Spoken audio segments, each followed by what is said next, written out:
জওয়ানেরা দেশের সীমান্ত রক্ষা করে, তাদের সেই আত্মত্যাগই আমাদের গর্ব।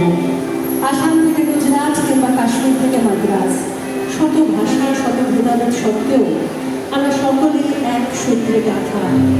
দেশপ্রেমের শিশু মহান বার্তা এবং মাতৃভূমির প্রতি আমাদের অন্তহীন ভালোবাসা উৎসর্গ করে আজকের অনুষ্ঠানের সর্বশেষ পরিবেশনা।